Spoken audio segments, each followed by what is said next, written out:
to guarantee your political electoral rights and to defend everyone's power no matter the age.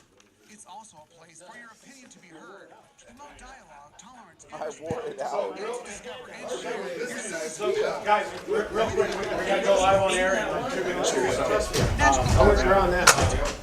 So, if you guys see this, Bob, if you guys see this, let's take 3 minutes to break, 2 minutes to break, 1 minute to break. So try to wrap up, finish a big compliment and answer. You can just hang out over there. So everything is done according to the how law. much do we got? To guarantee that you will vote and respect it. The court is watching. Yeah, please. Visit the court offices. RJ said he wants Your vote 3. is treated and given the respect it Why does he already deserves. take his footrest away? Electoral Justice Court of the State of Baja California. Play some music, DJ. Make it exciting, man.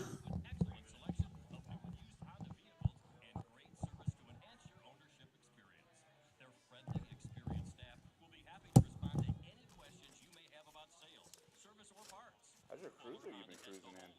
Johnny and I drove by your house the other day. We almost went and did a drive-by knock on your door to say what's up. They have the right vehicle for your family. Best of all, What? this new Honda lineup features some of the best fuel economy on the market, along with contemporary styling and affordable You go just prices. drop in. Stop into Fuller Honda today. I'm like, I hope he doesn't mind. He wouldn't care. He'd be pumped to see both of us. Test drive and deliver. Their professional sales team is committed to a no-pressure, high-integrity approach to your ownership experience. Think Fuller Honda. Great prices, great Oh, she would selection, love it. great deals, where they've treated you like family for over 60 years. Auto Park Drive off the 805 and the Chula Vista Auto Park. So what? It's Tuesday. Perfect day to go Dare out to get with to know another way of glass working, around the neighborhood. another way of political thinking. She would love it. The You know social she would. encounter party of Baja California. A new tell her. political Make sure option, she's there a tomorrow party night. for the Make sure she's there tomorrow an night. independent party that will work to recover the peace in the state. We'll stop picking her Look up. for them on social networks or at your local committee. There's my footrest. Of Baja California, Guys, a new political option. I have the like that joke between the maid. They come up and they go, "No, it's the gooch." Hey, was there an envelope over here somewhere hiding? Someone gave me one yesterday, and there's a thank you card, and and I never even opened it. I just put it down there and left it for a week. Computers and gets them to families with the most need. They also reuse Oh, dude. Look at this. For more information, log on to C2SDK. I would love to. C2SDK.org. I'm trying to figure out what that is that was left. Had it with corruption. I bought these guys last week. Had it with corruption. I bought these guys last week. I bought these guys last week. I bought these guys last week. Who? A gift for who? Alex Bryan is dad. Oh. I bought him a gift the week before. Check. 1, 2, 3. Loud and clear. Check. 1, 2, 3. Test 1, 2, 3. Test 1, 2, 3. Red leather, yellow leather. Red leather, yellow leather. Red leather, yellow leather. Red. Shh. What's going on? He said that. We really got to tighten the ship up.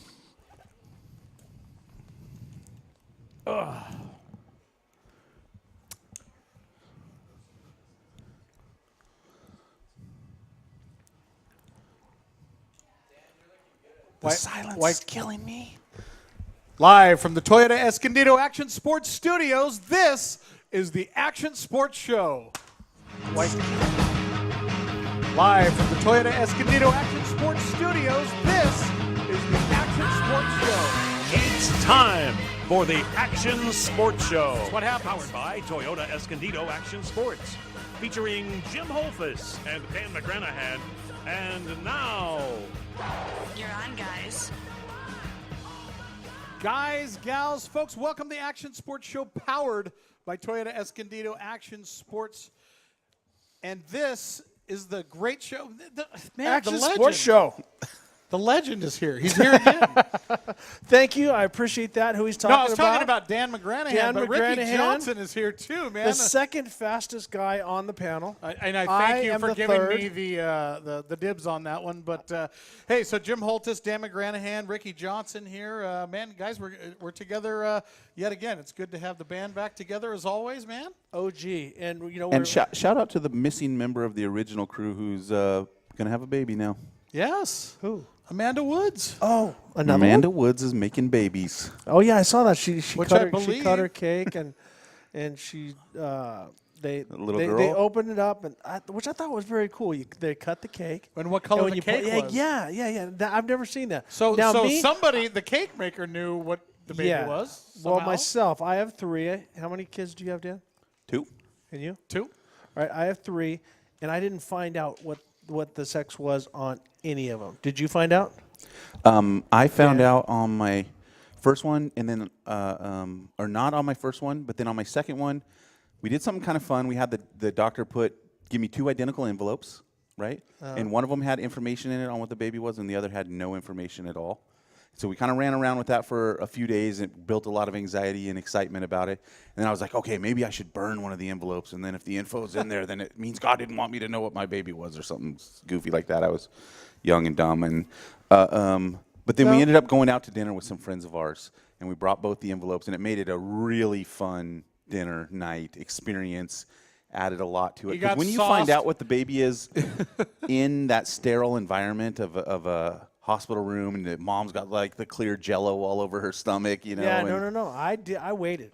Yeah. I didn't find out until Luke, Jake, and Cassidy hit the ground running. Wow. I did, and we talked about it because we had the first one. It was like, no, I don't want to find out, and I avoided it. And then the doctor would say he, and I'm like, what? And he's like, no, I just saying he, because I referenced the baby as he. Sometimes it was like You're all he was super Persian. sensitive He was to real, it. he was real stiff lip Persian. And I'm trying to read the ultrasounds. And I'm like, is that a belly button? Is that a what is that going on? Especially trying to read the ultrasounds back in the black Yeah. and white days of your ultrasound world. Right. So now it's a completely different deal. But I have to say I do not regret it one bit waiting. But I still think that's pretty cool to have a pink or because then it's just like At least you're doing something with it, right? Right. But everybody just And you know, Amanda, the room's got to be painted and set up in the right. You know this. You know We this. love you, Amanda. We miss you. Yes. And we look forward to the days that you can come back and join us on the show sometime. Making babies definitely an action sport, but we do have some other ones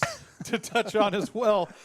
Speaking of babies, Brock Lesnar has a Baby tested Huey. dirty coming back. Double dirty. And the second test has come back there again, possibly, I don't know, losing his purse.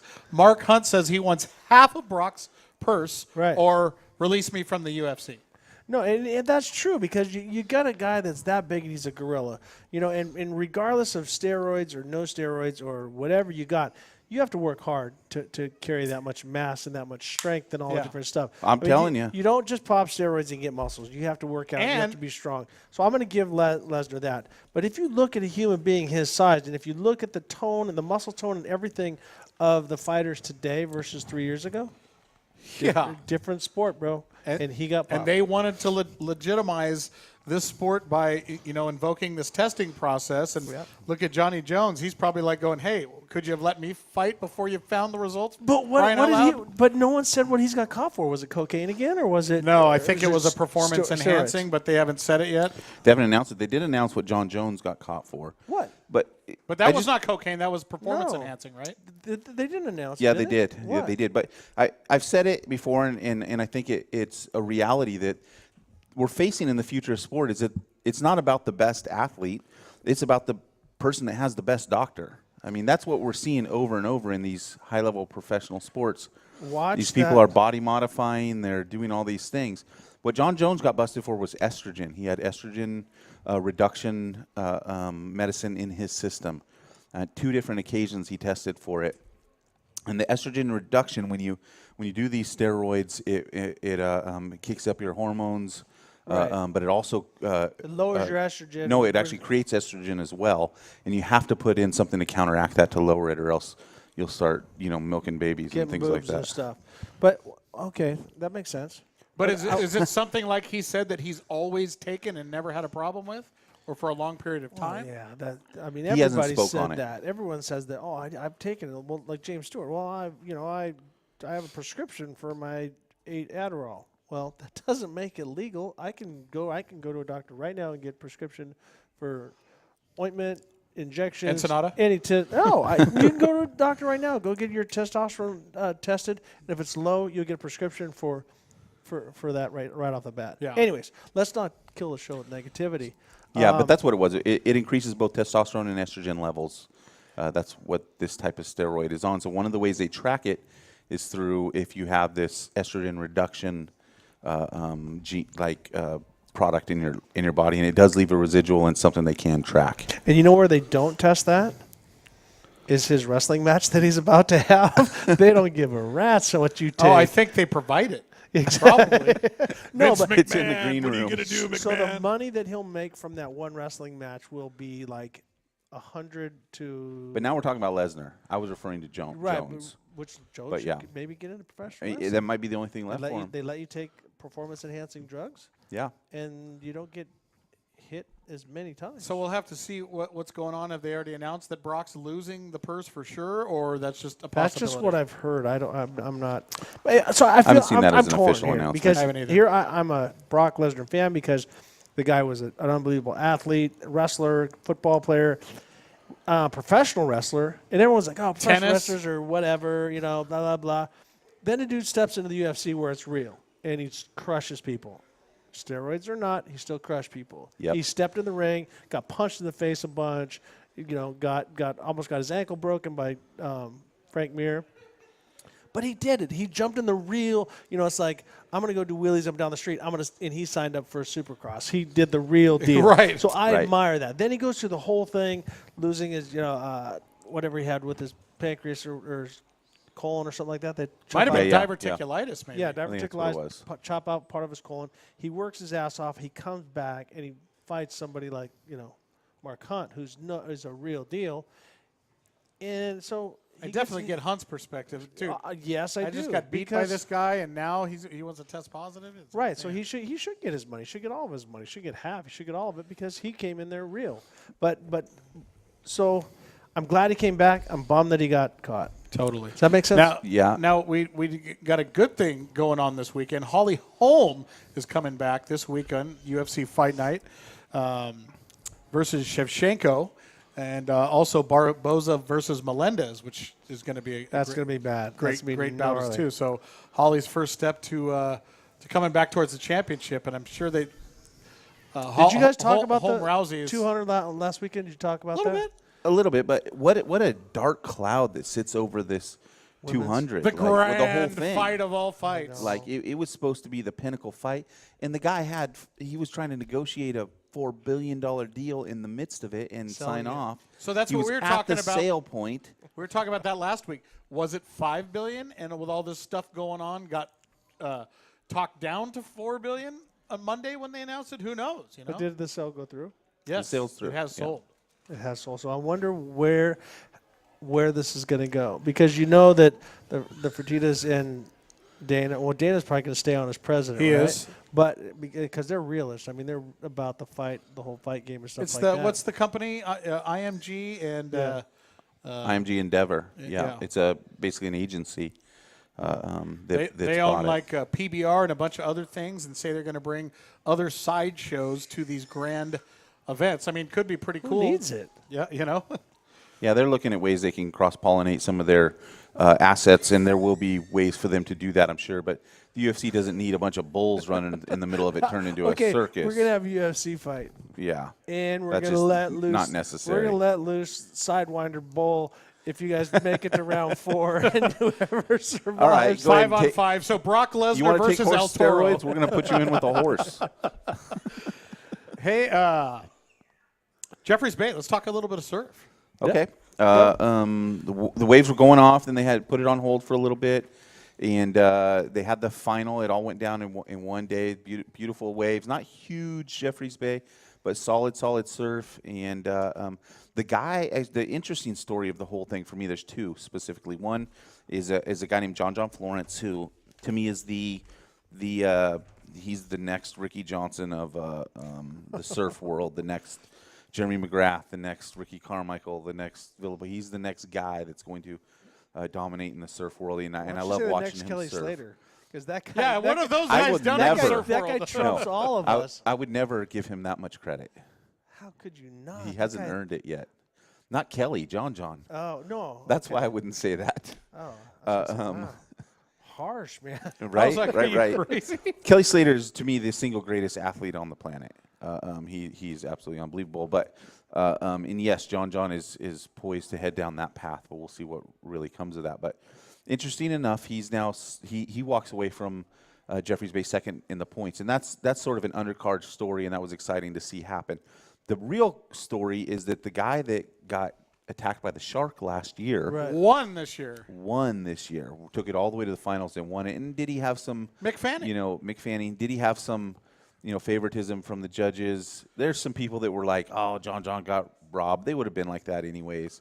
Mick Fanning destroys those right-hand points, and he was But, dude, did he there have any to make a reservations point. coming back to the place where he almost got chopped in half last year? He does some things interesting now. Like he has got it in his head that if he paints the bottom of his board, I think it's gray or blue, that's a deterrent. So his boards are all So they think it's colored like on the another bottom. shark or something? Or yeah. I don't know exactly, but yeah, he's doing a couple things a little different in life these days. Which I would, Dude, that's gnarly, man. Come on. because he'd whip Brock Lesnar's ass. He beat up a great white shark. Let's put him in with Brock. I think.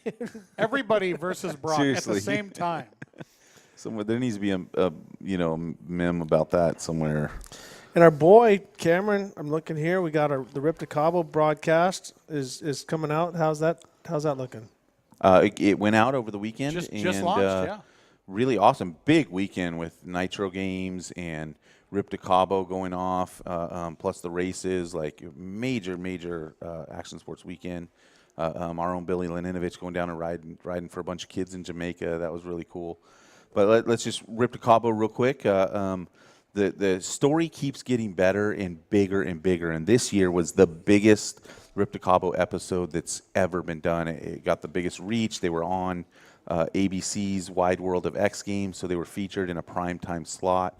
So Rip to Cabo has definitely got its sea legs right now, and it's running. Cool. So that was exciting to see, and that show is just continuing to evolve into a better and better experience as well. That's awesome for Cameron.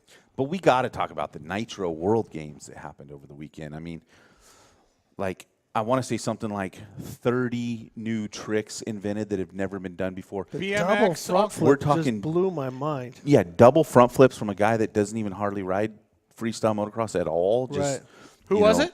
I don't even know his name. He was a nobody. Double flip Jones. Double front. First ever? Yeah, Yeah. We're talking no-handed front flips. We're talking kiss of death front flips. All by this one guy? No. Kiss of death back flips. He didn't Kiss do of all death of them. double. No. I'm sorry, not by this one guy. Kiss Oh, of it's death like- double back flips by a slew of guys. And if you think there was a ceiling on this sport, It just got if this blown weekend open. did anything, it told you that is glass, and that the ceiling, we can't even see it. It's way But, off in the distance. but they have a new landing ramp. They removed. What you're talking about is the airbag landing ramp. airbag Well, they landing removed that for competition day. Oh, okay. Well, because the guy didn't do the double front flip without the padded landing. He had a padded landing, which is just basically like 6 inches of I'm not saying gymnastics I would padding. do it. I'm not saying It's could like do landing it. on a dirt track that has a little fluffy dirt on the RJ, top. we got an like- 86 sitting right behind Right, you. exactly. If you want to But my point is, a crash that might kill you, this could save you. And that's and I that's actually the beauty of it. applaud Nitro Circus for that. 100%.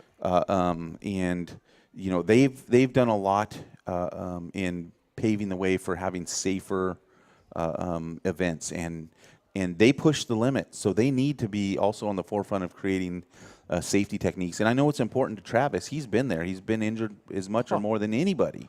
Yeah. And so Probably he important pushes. to Travis's mother. Yeah, he pushes that envelope. I actually am, thankful to say that I get to participate with them in a lot of their safety devices and creating safety structures for the Nitro Circus, and have been doing that for the past 5 or 6 years intimately with them. So I know how passionate they are about it, and they are very serious about creating safety. The perception of danger, absolutely. But the reality, they want safety. Yeah, and it's, like I said, it could give you that. It's like a softer crash wall at Daytona. Right. It could. You're still hitting a wall at 200. Moment, but that moment of impact and what they're doing with helmets, what Troy Lee has done, what 6D has done, all this different stuff to protect your head from that moment of impact. If you can curb it just a little bit, you can save someone's life or keep them from getting paralyzed. But when it comes to just pain, I don't give a crud what you got underneath you. If I can belly flop off a diving board and I hurt, you know what I mean? So into water. Yeah, in the water, and I don't bounce very high. Let's just go on record. We're talking about it in water. We're talking about belly flop in the water. Hurts. Right? I'd like to see the video. I'll make you one. Come to I don't have a pool at my house anymore, but my friend Dan's going to dig one for me. Him and Johnny are going to come dig one up. Hey, real quick before we go to our first break and get to our guest, talk a little bit of outdoor motocross. Roxon back on top again. Marvin Muskin up to second place finish, and Tomac on there once again. The return of James Stewart. Yeah, James, the 15th, not finished the race though. Yeah, both races, right? Yes, which is a start, and that's you've got to start somewhere, and it's good to see him back, and I hope that he can build some strength through the end of the outdoors, go do a couple European Supercrosses, have a solid training camp, and I want to see James at 100% go against Roxon and Dungey. And I mean, we say that every year, but we've only had one season that I've ever seen come down to three guys. It was James, Ricky, and Chad. And they came down, and what's funny is that the people didn't appreciate it, but Jeremy McGrath and I sat there and watched the whole thing, and we're just chewing our nails because these guys were all within a half a second, but they weren't close enough to hit each other, and they would make up half a bike length, lose half a bike length, make half a bike, and they were all three going so fast, and they just were ripping so fast in Vegas. And Jeremy and I had goosebumps. Like, this is nuts to have three guys go that fast. Sometimes you see one guy go that fast for half a moto, or two guys dice back and forth. But when three of them were in Racing 4 championship, and they all crossed the finish line was awesome. So let's hope James Stewart comes back and gets strong. James, if you're listening. Yeah. Do work, son. Do work. Star Racing Yamaha sweep on the podium. In 250, Jeremy Martin, Cooper Webb, Alex Martin. Yeah. Solid performance, which, by the way. It's the Martin family, range. The Star Racing Yamaha team will be here next week. We're going to have the team manager on, the trainer, the mechanic, and Aaron Plessinger in house. So it's going to be good to catch up with all those guys. I'll bring a guitar for him to play and sing. Absolutely. Absolutely. He's awesome. I love that kid. Because when we asked him, we said, hey, we need you to sing. He said, okay. Who does that? I mean, on the spot. Yeah, and just anytime. knocked it out. I'm going to text him and say, dude, you better have a different song lined up than that same Hank song. So, not that there's anything wrong with that. But he does it well. But yeah, folks, Ken Roxon back on, really quick, Ken Roxon back on top. He was pissed off because he said the week before that his forks faded. They have the air forks with the spring on one side. And he's still, finished second with that, right? Right. So. Anyhow, take it away, Jim. Take it away, Jim. Where am I taking it to? I'm taking it to break, folks. We're going to take our first break. When we come back, Ethica Field Manager and U.S. Olympic Committee Alex Ortiz going to join us here live on the Action Sports Show. Don't go anywhere.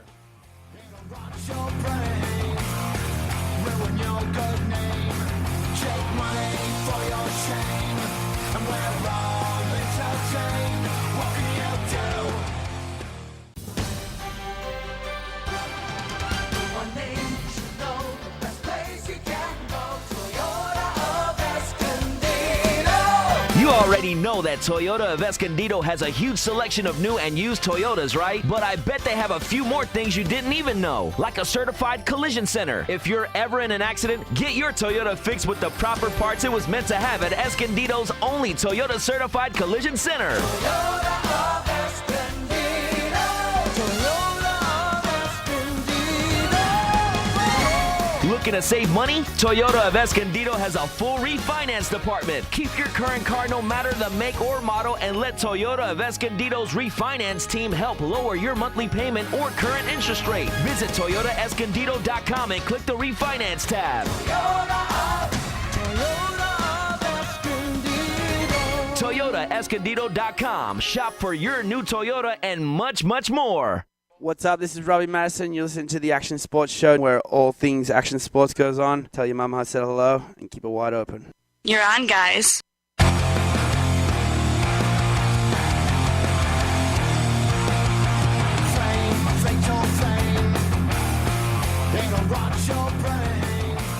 All right, folks, welcome back to the Action Sports Show, powered by Toyota Escondido Action Sports. This, if you're just joining us, is the one-stop shop each and every week for anything and everything in the world of action sports. And while you're on the website, we ask you to follow the social media at TE Action Sports.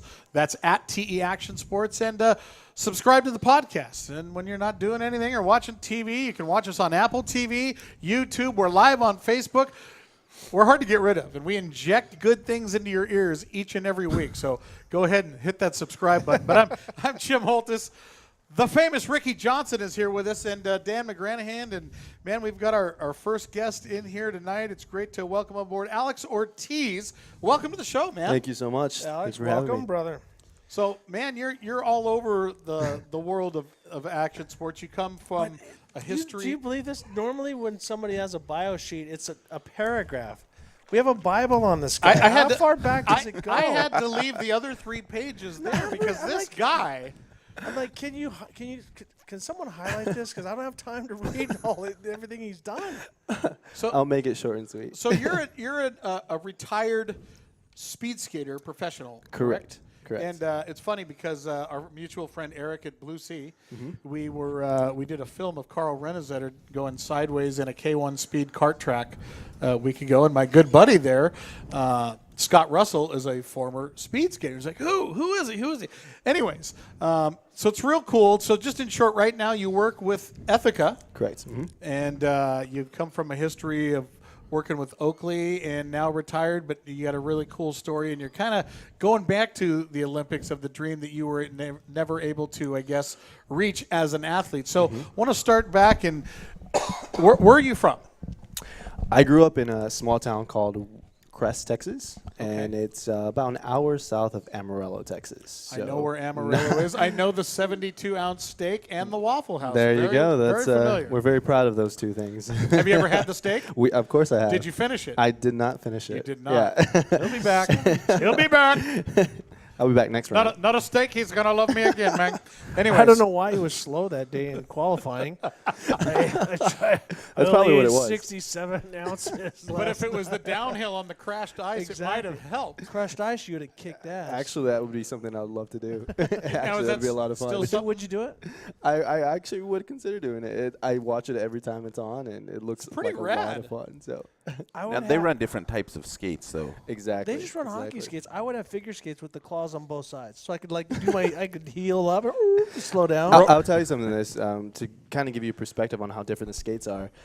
My speed skating coach was the speed coordinator for the Chicago Blackhawks. So sometimes during our training sessions at the Olympic Training Center, some of the Blackhawks would come on, try on our speed skates, and they'll look like they're 5 years old trying to learn how to ice skate. Well, just because that's not the boot, so you have to have so much more ankle strength to hold the skate, and foot strength is what I haven't done it, but I looked at it. Yeah, and it's just the complete structure of the blade. A speed skate is almost as sharp as a chef knife. It's just that sharp. And you know, of course, the hockey is a little bit more flat. The blade's a little bit more flat. It's got an edge on one side because it's got you glide and then edge, right? Yeah, you know, a unique thing about that was I grew up a track and field runner. You know, my ambition was to pursue the Olympics. My first memory of the Olympic Games is Muhammad Ali lighting the torch in Atlanta. Yeah. And I was 6 years old, and I just remember that moment. And I told my dad, I said, I want to be there one day and see that actually happen. And that's kind of what pursued my Olympic pursuit. So, you know, I visioned myself going to the Olympics as a track athlete.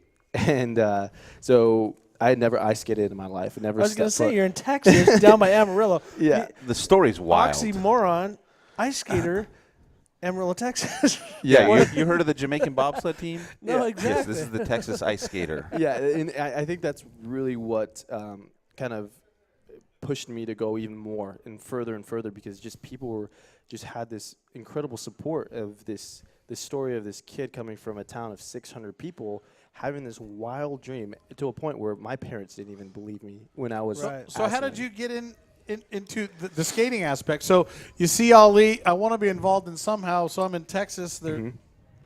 Speed skating's it. Actually, speed skating didn't come around until I was 16. So from 10 years old to 15, I was a track and field athlete. I, pursued in my junior high school teams. What were you running? I was a 400 meter sprinter, 800 meters, and a 200 meter sprinter. And, okay.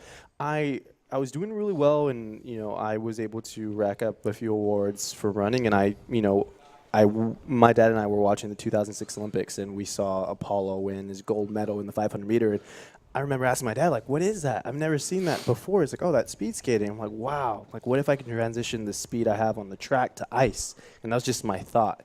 And I didn't really understand how complex that would actually be pursuing it. But, that was... It's a good thing you didn't, because you wouldn't have done it. Yeah. No, I'm serious. That's absolutely true. If you had someone there talk sense into you, yeah, you'd have never tried. Oh, my parents absolutely tried to talk sense into me. But your parents are idiots at that point. At that age, once you're like 12, your parents become the dumbest people on the face of the earth. So whatever they say, you're like, exactly. Sure. And it was a lot of firsts for me. At 16 was just a prime in my life, because I had never been on an airplane. I had never been on a public bus. I never ice skated in my life. But here I was wanting to go to Salt Lake City and learn how to ice skate. And what's your ethnic background? What's your mom and dad's? Yeah, my father is from Mexico City, so Okay. my dad's Mexican, and my mom is half Japanese, half Spanish. Once again, well, no, hold on. You got the Apollo. You got a little bit. Yeah, we got a little bit of there. Yeah, you got a little bit going on there. And so that's awesome. So you have. Thank you so much. You have that background, and then you have like conversations at your dinner table had to be awesome between your mom and dad. Yeah, absolutely. And I did cause a few arguments here and there, because there was a point where my dad was for it, my mom was totally against it. She did not want her kid at 16 going by himself to Olympic Training Center. And so there were times where there was a lot of tension, but ultimately they knew that I wasn't gonna stop until I. Was it Lake Placid, Utah, or Colorado Springs? It was Salt Lake City. Okay. So after the Olympics in Utah, they turned the facility where they held this long track speed skating into a training center. So, the whole summer I just researched where I was going to train. So. Well, I mean, you know what it's like. You have a kid that went down a path that wasn't like your family's a racing family, as racing as it gets. Yeah. And then you have a son that is doing lacrosse, and that had to be a bit of a outside the traditional norm for your family at that time? Yeah, well, it was. And I had these things with my kids, as I call them, jacuzzi talks. We'd go out and sit in the jacuzzi because there's no phone, no television, nothing, so and you just talk. And so we'd play stupid games and stuff like that. And, Dad. And so stupid games right here. Whatever. You pick up a letter and you go around the corner. You say apple, banana, carrot, whatever. You just skyscraper. Yeah, whatever. Yes, you would just play games and have fun and stuff like that and talk. And our middle son was playing lacrosse. He picked up a lacrosse stick, and he was in junior high, so it was like his 4th year playing lacrosse. And he was racing bikes a little bit. He's like, I'm having fun with this. This is kind of cool. And I said, well, let me put it to you this way. You're 13 now. Time to make big decisions, son. I said, I said, Saturday night. It's Saturday night. You have two events. One is a lacrosse championship, and another is a motocross championship. Wow. You have to pick one. Which one are you going to go to? And he goes, lacrosse tournament. I said, you're done racing. I said, I said, you can always have a bike. You can always ride. You can always have fun. But you just said it. You said what you're going to do. So if then go for that. And he did. He went to Maine and played at postgraduate academy, and then played 4 years at CSU, won a championship ring. And that's impressive. So he followed his dream just like you did. And there was a championship pedigree there. Yeah, all I did is race. I've raced from the get-go. So I'm like, I know nothing about lacrosse. So I'm like I'm telling him to go kick people in the ass, and it's like, no, you can't do that. That's illegal. It's not a contact sport. Well, you can't hit as much as you can't hit that, but it was awesome for him to do that. So how did your parents direct you, like he's saying, with something they had no and where do you find understanding direction of? when you're in down there, how does somebody even get to a point that you get to go to an Olympic training center? That's had to be a wacky deal. You watch the Olympics. Were you a good, decent, great track and field guy? Yeah, it really had to be up to that. Am I capable to live this athletic lifestyle? Am I willing to make this my life? And at the age of 15, I believe I racked up about 50 awards running. I had 30 medals from track and field and about 50 ribbons, and those were just, when I would look at those things, I'd be like, I think I can do this. I think I could take this speed that I've learned how to do on the track and this technique, and if I learned how to ice skate, that's what I was thinking. And for me, it was just the power of just the Olympics, just watching it every year, and it was just a feeling that I knew that someday I was going to be a part of it. I didn't know how, I didn't know when. This is like the destiny was inside you, and like it was just sort of like birthing almost in your brain. It's kind of funny because when people ask me similar questions, I really don't.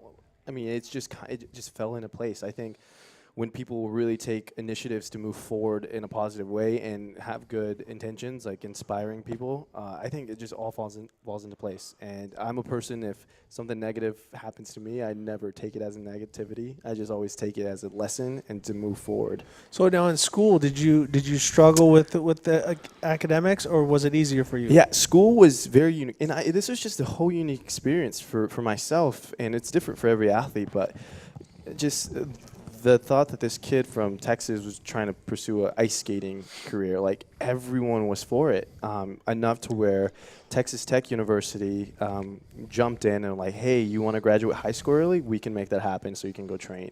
So I doubled down. I graduated high school early through the Texas Tech program, and I doubled on all my academics, and I was able to graduate about 6 to 7 months early than expected. So, and then I moved to the Olympic Training Center from there. So it was just, people were just all about it. It was such a wild idea that they were like, that's just dumb enough. It might work. Let's see what happens. Let's just watch and see what happens. But there's a movie out that I saw on the airplane about this British ski jumper. But he wasn't a fluke, but he was just a special kid with braces on his legs and stuff like that. And they didn't have a jump team. And so he figured all this crazy stuff, and he had to go jump far enough just to qualify. And it's a crazy story, but you're not that. You weren't a fluke. You weren't going, okay, what is there no athletes in? Just because there was no skaters in Texas, there's a lot of great skaters because, as you said, Apollo and it was Eric Heiden? Eric Heiden. And Heiden. Yeah. So there's a great pedigree of American skaters. And have you seen the thighs on those dudes? Oh, no, they're huge. Well, look at him. Whoa. Those aren't skinny jeans. They just look skinny. They're just tight because these are actually baggy fit. See, like they're the same size as mine, but he just got big, strong legs. But you know what I'm saying? That's what I'm complimenting you is saying is that you didn't go. Where is there no athletes? Right. And after, like I said, after Heiden, he brought it to the forefront. Mm-hmm. Apollo took it to Wheaties box, basically. Mm-hmm. And then there you're like, to qualify, to even, like I said, even get recognized by the Olympic Training Center is an accomplishment in itself. It's out of this world that somebody from Amarillo, Texas did that. So congratulations. Thank you so much. But how do you go there? That's what I'm saying. So now we're an athlete, we're do this, and now all of a sudden, when did you start skating? You see, like you said, I want to do this. Yeah, like when did you pull the cowboy boots off and lace up the skate? Yeah, let me take off my spurs off my boots and. Okay, so your first time you skated was when? Yeah, so this is exactly how it happened. February 2006, watched the Olympics, saw Apollo race, said, "Dad, I want to do that." No kidding. For 2 months, I went to my high school library and researched speed skating facilities, and just did all this research. So that way, I had a game plan to present to my parents. And so, at 16, I had this binder, and it's like, okay, this is how much the flight's going to be. This is how much the training is going to be. This is how much my skates are going to be. And, it took a lot to convince them, and I couldn't convince them, so I went out to my community. I went out to the local bank, the grocery store, and I just pitched. I said, this is what I want to do. And you robbed them. I showed a picture of Apollo, because people had no idea what ice skating was, like speed skating. They thought it was figure skating. And for the longest time, for 2 years after I pursued it, they still thought I was a figure skater. Blades of Thunder, buddy. Yeah. But that's how it happened. It just within a 6-month period, I went from being an idea to me being in Salt Lake City training, like on the ice for the first time in my life. Is Alex Ortiz still out there doing that figure skating thing? Yeah. I think saw he that is. Blades. I saw that Blades of Glory movie. Is that? Does he wear the flame suit or? True story. And still people still think I figure skate. So. All right, so we're gonna get back to the great figure skater from Amarillo right after this break. We're gonna The take this break. greatest Wanna figure skater find to out more ever come about from Amarillo. the drive and coming up there, and now what you're looking forward to and how you feel about that. So more with Alex, folks. The Action Sports Show powered by Toyota Escondido. We'll be right back.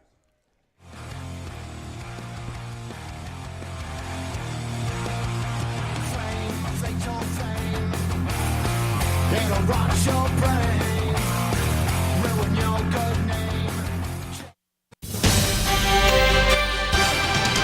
One name you should know, the best place you can go, Toyota of Escondido. It's official. Once again, the truck pros at Toyota of Escondido sold more new Toyota trucks than any other Toyota dealer.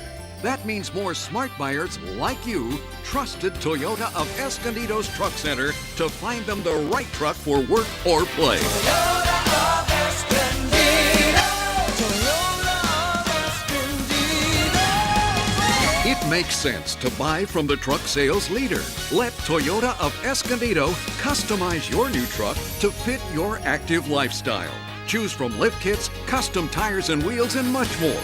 Come experience a whole new way to buy your next truck.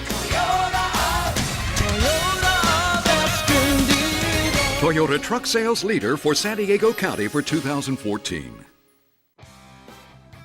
You're listening to Guy Talk, broadcasting live from the Sport Clips Haircuts locker room. Caller, you're on the air. Hey, boxers or briefs? Speaking briefly, boxers. Unless you're a boxer, then I'd go briefs. Next caller. I want to find my nearest Sport Clips, but I don't want to ask for directions. It's not technically asking for directions if you use sportclips.com to find your nearest Sport Clips location, and no one will ever know.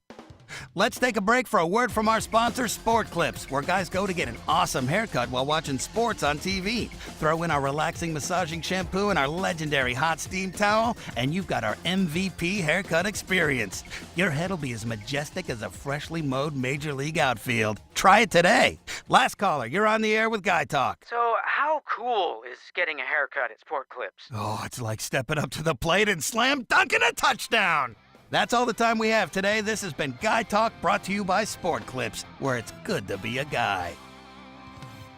How's it going, guys? This is Josh Lambo, kicker for the San Diego Chargers. You're listening to the Action Sports Show powered by Toyota of Escondido. You stay classy, San Diego. You're on, guys.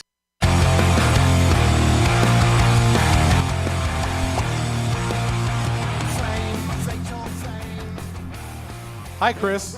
Folks, welcome back to the Action Sports Show powered by Toyota Escondido Action Sports. Jim Holtis, Ricky Johnson, Dan McGranahan. We are the three at the helm tonight. Crazy Chris behind the bar over there, pushing buttons, flipping switches, all that kind of good stuff, making us sound so good. But, hey, we're talking to Alex Ortiz. And so we were talking about your career right before the break and coming up and man, just your tenacity of hanging in there and gotten to where you were. So since then you've retired from the sport, but now you've got this new opportunity and you are going to somewhat, I guess, receive your dream of working with the Olympics. If you could talk a little bit about that. Yeah, absolutely. So I was 20 years old when I decided to kind of move forward. I really wanted to work in sports, work with athletes. So. And by the way, age-wise for a speed skater, where is that? Could you have still gone on? Absolutely. Could you still be going on? Absolutely. I think I really could have. I think I would have been, but just opportunity just approached me. I had the opportunity to move to LA to work on some filming gigs and went to acting school for a year. Just things that this small town kid dreamt of doing. And every opportunity that happened, I took it. And unfortunately, I did cut my career short, but I don't regret it at all. I Plus, got to you're going meet to my get the friends band back together, and So we're going to see you on Crashed Ice soon, hopefully. Yeah, that'd be kind of cool. I got to get some muscle on me to prepare for that. You really were in Blades of Glory. Oh no, maybe as an extra, but Maybe 3. the stunt double. But let's cap your career. What was the pinnacle of your career? What was the biggest thing that you did? Okay, for speed skating, yeah. I mean, I think 6 months into being training, I was a certified U.S. speed skating athlete, which was a big accomplishment for myself. And then a few months after that, I qualified for the U.S. Junior National Championship. So my theory kind of did work. I did have a stamina that I could transition onto the ice. The only thing I had to learn was technique on the ice and how to skate. And I had a great coach, and I was able to kind of quickly pick it up. And so I went to U.S. Junior Nationals. I think I finished top 15. And then went to American Cup finale. I think I was able to kind of break 5 personal records in 2009. I wasn't training for the Vancouver Olympics. My vision was the Sochi Games, 2014. But I was 2 seconds shy of making the Vancouver Olympic trials, and that was within a 2-year period for skating. So I think that was really, really special.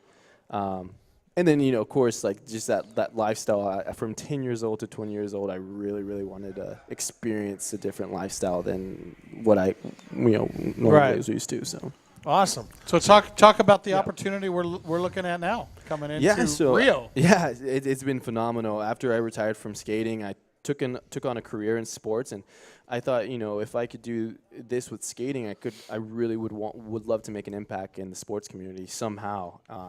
So, I was able to work with some really cool, teams. I worked with the Milwaukee Bucks and Milwaukee Brewers for a few years.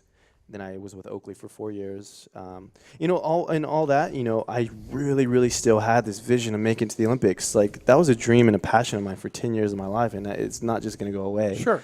And so in 2014, I was invited to apply to take part in the Rio Olympics, and that was 2.5 years ago. And that was a 2.5 year process, and I had to go through applications and interviews. And being an international applicant, I had the choice of having my interview via Skype, because I am in the U.S. and the Brazilian committees in Rio de Janeiro. But I actually asked, me being like the kind of shake things up, I asked if I can go there to interview, because I wanted to experience Brazil. I wanted to know what it was like to be a carioca, and so they said, it shows them that you're serious. Yeah, and absolutely. You want to be a part of this thing. Absolutely, that's exactly what it was. And so they invited me. They said they're like, absolutely, you're more than welcome to come. The only thing is, you have to pay for your own flight, and it's going to be in Portuguese. I said, okay. I know no Portuguese at that time, and it kind of reminded me of my skating career. It just took me back to where I was having this conversation with my dad, like, oh, I want to try speed skating. It's like, oh, you don't ice skate. It was kind of like, now it's like Portuguese. You don't speak Portuguese. How come you're going to go? And I did it for 3 months leading up to that interview. I just YouTubed Portuguese lessons on my phone. I had all these apps of Portuguese, and I was able to learn how to. It can't be the easiest language to learn. It's not. But I was able to. So hit us with some Portuguese, man. Sim, eu falo pouco português. Eu chamo Alex. Eu trabalho nos Jogos Olímpicos 2016. Dude. So he works. His name's Alex. He works in the Alex, Olympics. He's going to be going to. It was basically Rio Spanish. Yeah. Okay. So I was able to go to my interview, and I think that just showed them how serious I was to be involved with the Olympics. And if you want to impress me, say it in Japanese. Did you say your mom was Oh my gosh, I wish I knew Japanese. That'd be so cool. That'd be so cool. I was going to say, if he maybe rips next it one. off, I'm going to be like, maybe next one. Maybe next one. Yeah. So So what in what aspect are you going to be there with them? Yeah, and back to the process of this whole thing, it was 2.5 years to be able to work the Olympics, and that was crazy to me. This is just the amount of work they put in preparation. So I will be the print distribution manager for the field hockey events. So I will be stationed in the Deodoro zone, which is where the BMX sports can be played, mountain biking, canoe slalom, basketball, rugby sevens, and then the hockey center will be Is there. our girl Caroline Buchanan going to be out there? We hope so. Yeah, I'm a huge fan of Caroline. Huge fan. She's rad. Yeah, she's great. And she just did a really cool Oakley video with the new shades, which was really cool to see. Yeah. What was your role at Oakley? I was a little bit of everything. I was in retail management. Helped launch that Angel Stadium store out there. That was a lot of fun, and did I got to do some product testing. Even though I'm not part of Oakley anymore, Oakley will always be a part of me. Just they showed me so much, and I learned a lot from that company, and so grateful to have that experience. So, and I'll also be working with the U.S. Olympic Committee. That was just out of nowhere. This whole time I thought I was just going to be working with Rio 2016, and in May, I was asked if I was interested in joining the team for the USA House, and of course I'm like, of course I'm going to do this. Are you kidding me? Absolutely. So that was definitely a process in itself because it was such a short time frame, and the USA House is one of the most exclusive hospitality centers for the games, and so the security is extremely tight. Every person that's involved has to go through this long background check. It was about 6 weeks of background screenings, but got approved, and apparently I'm not a bad kid, so they let me join that team. So I'm excited. So I'll be part of the. I'll be a USA House rep for this Olympics as well. When do you go? I leave next week. Next week? Yeah, next week. Wow. Yeah, I'll be leaving next Wednesday. Dude, can you believe it? It's surreal, Here it is, dude. Your whole life. Crazy. It's coming. This whole journey, this whole leading up to leaving for Rio, I absolutely wanted to use this platform to, just tell my story and inspire kids, who, there's a point where, you don't have anybody that believes in you. Honestly, it's just really you. Like, it's you and how much you think you have. And if you have that drive, and that's something special. And people, a lot of kids, kind of realize that drive, it doesn't just happen, Well, because they look too far. The gap scares them and they quit too many times. It's like what you said. If he had known, if he had really realized the challenge he was taking on, he wouldn't have done it. No, it was like Forrest Gump. He just ran to the end of the street, and then he turned, then he ran to the edge of town, then he ran to the edge. What I mean? I was running. No, exactly. I got 12 Journeys. Well, next thing you know, he crosses the country twice. Not that it's real, but you know what I'm saying. It's something like that's that. not real. Wait a second.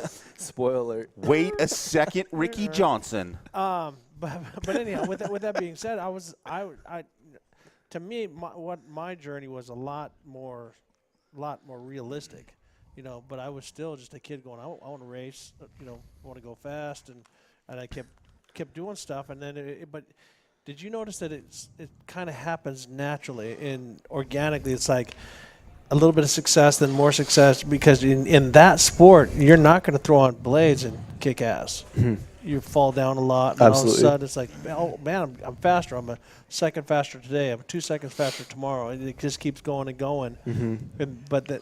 Then all of a sudden you look back and go, wait a minute, this has been 5 years. I've been messing around with this. Yeah, it had that's crazy. So I'm kind of in awe. I'm trying to grasp Man, I'm it. so pumped for you. I can't even tell you. No, seriously, to try to think of a kid down there. It's got. You said a Japanese mom. Yeah, half Japanese, half Spanish. Right, half Japanese, half Spanish, and a Mexican dad, and go, I'm going to be... They had to go, son. It's the full-blown Jamaican what? bobsled team 100%. story. That's what it is. But like I said, he's going for one of the hardest things in the Winter Olympics for Americans. The Americans have been kicking ass in that sport. I remember when I was asked, I remember being so angry, and I just remember saying, you don't believe in me, you don't believe in me. But now I realize that they were just really concerned on what I was trying to do, and I apologized to them because I remember just they're going, dude, we don't even have ice here in this town. I just really understand why they're so against it. You were so pissed at your mom when she would take the knife away from you when you were running through the house. You don't trust me with the knife. You're such a bad mom. Give me the knife. I'll show you. No, true. give me the knife, you jackass. So how does it work with the Olympics? Is it like when you get called up for jury duty, like the company's got to give you the time off? Like if you go to the Olympics, do they have to give you the time off? Absolutely not. I'm so fortunate.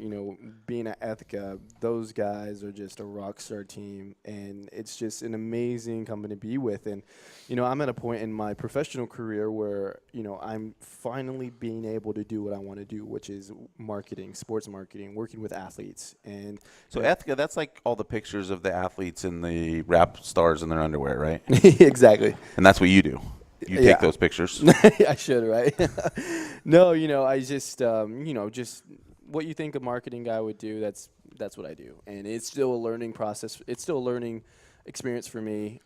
But, I started with Ethica in September, and I, at this point, knew I was going to be working the Olympics. And so I told our guys, I would love to work here. I'd love to be a part of this growing team, but I will need to request off. So I didn't there's get this hired. dream I have that I'm getting to requesting. realize.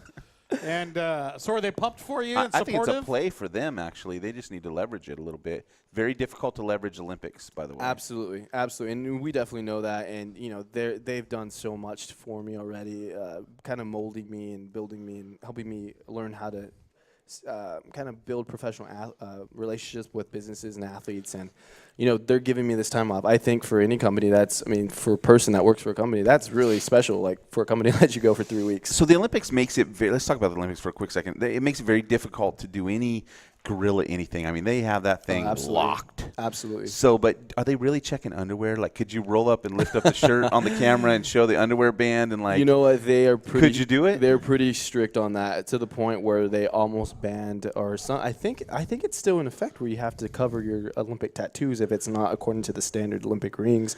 So if you have an Olympic tattoo, and you can get either disqualified or fined from the IOC. I don't know what it was, but now it's down to tattoos, and so they're being really strict on those things. So if it's body ink that they're being really picky about, I'm pretty sure they'll be looking out for some underwear branding. or they cut your arm off. So. Yeah, exactly. All right, you're going into the Chone check right now before you get into the main event. Exactly. Well, it's soccer when they rip their shirt off. They got their pants like underwear around. Yeah, that's actually a good idea. I could see Matt making the band instead of being an inch, 6 like inches 8 thick. inches tall, so it looks like a kidney belt. Actually, that would work great for me. Hold And my good for stomach boxing. in. Good It'd for be like a boxing girdle. too. It'd be like a Don't hit man me below the belt. Man girdle. A man girdle for my tummy. So We you need make this- that spandex. Is that a myrtle? That's the signature RJ Chones. 24-inch chony thing instead of that low-waisted stuff. Holds it all in. I think you can make it and happen. I can airbrush abs on. Oh man, Airbrush that's abs. such a great idea. I gotta call Matt. I gotta call Matt tomorrow. I got an underwear idea for old dudes. Matt Cook, I hope you're listening, buddy. This is gonna work. You'll sell like 8 pair. I promise. Because I'll buy them all. It sounds like a When great are they idea. going to expand into socks and hats and they already do some apparel. Of course, you're wearing a hat, but the really expand the hats are product marketing. line. That's not a hat. Yeah, the hats are for our athletes, but it's a growing business. There's just so much opportunity that we can venture into. It just happens so quickly. I honestly can't really say on what's going to go down or what's in the process. But all I can say is it's just an amazing organization to be a part of. And this is my professional career. Like when I come back from the Olympics, this is where I'm coming to. So to build this and to build this, this sports legacy for myself and for my family and to this sports brand, it's really cool. So, But who pulled you in? Because we've been cutting him out here, but Malcolm started the brand. Mhm. Malcolm McCaskey, and is he involved as he was, or did he bring you in, or did Matt bring you in? How did you end up at Ethica? Yeah, I was just it was a job board that I was saw that they were hiring, and I really wanted to bring my experience to Ethica, and I really believed that I could contribute. So that's how I got onto the team. Malcolm, I met him a few times, but Did you work with Jeremy over at Oakley? No, I did not. Okay. No, I didn't. Malcolm, I met him a few times. What a phenomenal guy he is. Super nice. Really, really nice guy. But coming into Ethica, I was a little bit, I guess, past Malcolm's Right, his involvement. stage, So right. yeah, so His reign. yeah, so right now I'm just working with those guys. Matt Cook and we, so it's a little bit past my time. It's kind of a newer New kind of era. New era, yeah. Well, dude, I think it's rad what you're doing, and I'm super excited for you. And maybe you'll come Thank back you. Did you just say afterwards. Did you just throw rad out there? Well, it's a That's my precursor favorite to word. what our next guest is for. Is We're why he talking threw it about out there. underwear. But Talking about underwear, I guess you can use rad. I'm just saying. Talking about the what I Olympics. want to know is, did you bring a care package for us? Do you bring Jim some Oh, panties? that's a good 'Cause his are in that's a a good wad question. right now.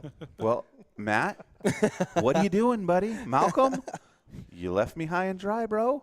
Don't Malcolm have in the middle. Don't have any double X's in your file anymore, bro. Sew a couple of those things together. Let's make this work. Yeah, combined two, right? So hey, maybe the next time then. So because hopefully you'll come back after your Oh, Olympic experience and tell us all about I it. would love to be back. That'd be so cool.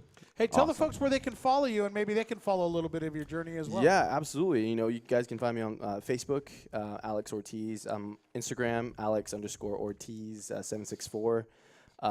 Yeah, and I'll definitely be utilizing Facebook, especially because the Rio Olympics, this is where, you know, Snapchat, Twitter, Facebook, Instagram, they're on top of their game. And this is going to be a virtual Olympics, and it's going to be phenomenal. Are you going to be controlling the Olympic Snapchat?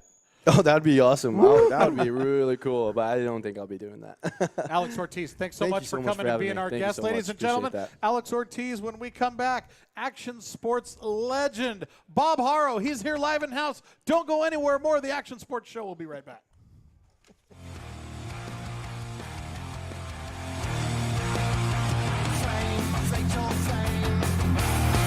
It'll rot your brain, ruin your good name, take money for your shame, and we're